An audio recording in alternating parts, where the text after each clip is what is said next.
শিশুটি তার বড় বোনকে জানায় তার যৌনাঙ্গে জ্বালা পোড়া হচ্ছে, কিন্তু বড় বোন মনে করে শিশুটি ঘুমের মধ্যে আবল তাবল বকছে।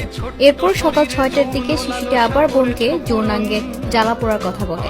কারণ জিজ্ঞেস করলে সে বোনকে জানায় রাতে দুলাভাই অর্থাৎ বোনের স্বামী দরজা খুলে দিলে তার বাবা অর্থাৎ দুলাভাইয়ের বাবা তার মুখ চেপে ধরে তার কক্ষে নিয়ে ধর্ষণ করে।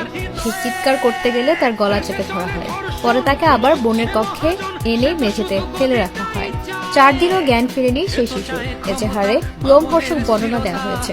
শিশুটির শারীরিক অবস্থা আর অবনতি হয়েছে। সংকটাপন্ন অবস্থায় ঢাকা মেডিকেল কলেজ হাসপাতাল থেকে শিশুটিকে ভর্তি করা হয়েছে সিএমএইচে। লাইফ সাপোর্টে কৃত্রিম যন্ত্রের সাহায্যে শ্বাস প্রশ্বাস চলছে তার।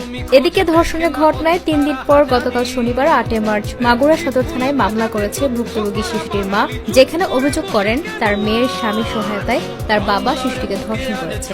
বিষয়টি মেয়ের শাশুড়িও ভাসুর জানতেন। ঘটনা ধামাচাপা দিতে